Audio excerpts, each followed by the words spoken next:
Pengertian efisiensi perkantoran. Kata efisien berasal dari bahasa Latin efficer yang berarti menghasilkan, mengadakan, menjadikan. Efisiensi dapat dirumuskan menurut suatu pengertian tertentu, yaitu memaksimumkan perbanding antara hasil bersih yang nyata atau imbangan akibat-akibat yang dikehendaki terhadap yang tidak dikehendaki dengan pengorbanan yang diberikan. Menurut De Lianji dalam bukunya yang berjudul Administrasi Perkantoran Modern, bahwa pengertian efisiensi kerja adalah perbandingan terbaik antara suatu kerja dengan hasil yang dicapai oleh kerja itu. Selanjutnya, bila mana suatu kerja dianalisis, dapatlah dibedakan dalam dua segi, yaitu intinya dan susunannya. Intinya ialah rangkaian aktivitas-aktivitasnya itu sendiri yang wujudnya mengikuti tujuan yang hendak dicapai. Sedang yang dimaksud dengan susunannya ialah cara-caranya rangkaian aktivitas-aktivitas itu dilakukan. Jadi, setiap kerja tentu mencakup sesuatu cara tertentu dalam melakukan tiap-tiap aktivitas apapun, tujuan dan hasil yang ingin dicapai dengan kerja itu. Sesuatu dapat dikatakan efisien bila terjadi dengan usaha yang kecil diperoleh hasil yang banyak. Suatu tindakan dapat disebut efisien apabila mencapai hasil yang maksimum dengan usaha tertentu yang diberikan, atau apabila mencapai suatu tingkat hasil tertentu dalam usaha terkecil yang mungkin diberikan. Efisiensi perkantoran adalah pelaksanaan pekerjaan kantor dengan cara-cara tertentu tanpa mengurangi tujuan yang dikerjakan dengan cara paling mudah mengerjakannya, paling murah biayanya, paling sedikit tenaganya, paling ringan bebannya, dan paling singkat waktunya. Di dalam kantor, seorang pegawai yang bekerja efisien pasti memiliki kerja yang tinggi atau kebalikannya. Jika ia ingin menyelesaikan pekerjaannya dalam waktu yang singkat, dia harus bisa meningkatkan kecepatan kerjanya. Berarti, dia harus bekerja dengan efisien. Seorang pegawai yang bekerja tidak efisien, sudah pasti kecepatan kerjanya lamban, sehingga sering disebut orang menjadi malas. Asalkan punya motivasi, cara bekerja yang efisien dapat diterapkan oleh setiap pegawai untuk semua pekerjaan kantor baik yang besar maupun yang kecil. B. Asas-asas efisiensi dalam pekerjaan perkantoran. Tata usaha sebagai suatu bidang kerja hendaknya direncanakan, dibina, dikendalikan, disempurnakan, atau pendeknya ditata dengan sebaik-baiknya. Penataan terhadap tata usaha dan pelaksanaan bidang kerja itu sendiri harus selalu berkiblat pada efisiensi. Efisiensi perlu sekali dijadikan satu-satunya dasar pemikiran ukuran baku dan tujuan pokok bagi semua pelaksanaan kerja ketatausahaan. Efisiensi adalah suatu asas dasar tentang perbandingan terbaik antara suatu usaha dengan hasilnya. Perbandingan ini dapat dilihat dari dua segi, yaitu satu, segi usaha. Suatu kegiatan dapat dikatakan efisiensi kalau sesuatu hasil tertentu tercapai dengan usaha yang sekecil-kecilnya. Pengertian usaha dapat dikembalikan pada 5 unsur yang dapat juga disebut sumber-sumber kerja, yakni pikiran, tenaga, waktu, uang, dan benda, termasuk uang. Usaha biasa, usaha lebih kecil hasil tertentu. Usaha terkecil, usaha huruf C adalah yang efisien karena memberikan perbandingan terbaik. Dilihat dari sudut usaha, yaitu paling sedikit mengeluarkan 5 sumber kerja untuk mencapai hasil tertentu yang diharapkan. 2. Segi hasil. Suatu kegiatan dapat disebut efisien kalau dengan sesuatu usaha tertentu memberikan hasil yang sebanyak-banyaknya, baik yang mengenai mutunya ataupun jumlah satuan hasil itu. Hasil biasa, usaha tertentu, hasil lebih besar, hasil terbesar, hasil huruf C adalah yang efisien karena menunjukkan perbandingan yang terbaik ditinjau dari sudut hasil, yaitu memberikan hasil yang paling besar mengenai jumlah atau mutunya. Cara bekerja yang efisien ialah cara yang tanpa sedikit pun mengurangi hasil yang hendak dicapai, merupakan satu, yang paling mudah atau tidak sulit akibat memakai banyak pikiran. 2. Cara yang paling ringan atau artinya tidak berat karena memerlukan banyak tenaga jasmani manusia. 3. Cara yang paling cepat atau tidak lama dikarenakan memakan banyak waktu. 4. Cara yang paling dekat atau tidak jauh jaraknya dan menghamburkan uang kerja. 5. Cara yang paling murah atau tidak mahal akibat terlampau boros penggunaan bendanya. Asas-asas efisiensi bagi tata usaha itu ada 5, yaitu perencanaan, penyederhanaan, penghematan, penghapusan, dan penggabungan.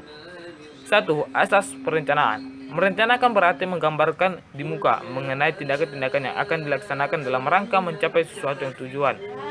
Perwujudan ini dalam bidang tata usaha dapat berupa pedoman-pedoman yang berikut. A. Pedoman tentang maksud warkat. B. Pedoman tentang penetapan prosedur. C. Pedoman tentang pengadaan mesin tata usaha. D. Pedoman tentang perencanaan formulir. Baiklah, akan saya lanjutkan. 2. Pemakaian tenaga. A. Gerak-gerak tangan atau tubuh lainnya yang berlebih-lebihan dalam melaksanakan suatu pekerjaan jasmani hendaknya dihindarkan. B. Pekerjaan jasmani sedapat-dapatnya diubah menjadi pekerjaan otomatis atau dilaksanakan dengan bantuan sarana mekanis. Contoh, dalam membubuhkan keterangan tertentu pada warkat-warkat, hendaknya diubah dari tulisan tangan menjadi pembubuhan dengan stempel. Dalam mengadakan warkat, hendaknya diusahakan dengan mesin listrik yang dapat memutar sendiri secara otomatis. C. Bagi setiap pekerjaan, sedapat-dapatnya diusahakan agar dilakukan dengan kedua tangan secara berbarengan dengan arah yang berlawanan dan setangkup. Contoh, dalam menghimpun lembaran-lembaran stensil, hendaknya lembaran itu tidak dijejerkan secara menjenjang di atas meja, melainkan disusun dalam bentuk separuh lingkaran di muka pegawai dan kemudian setiap kali diambil berbarengan dengan tangan kanan maupun kiri dari sebelah luar terus ke arah tengah sehingga kedua tangan bertemu. D. Pada pekerjaan yang memakai jari-jari tangan, beban kerja hendaknya dibagi secara tepat di antara masing-masing jari sesuai dengan kekuatannya. Contoh, mengetik dengan 10 jari membagi beban kerja secara lebih merata di antara jari-jari tangan. 3. Pemakaian waktu.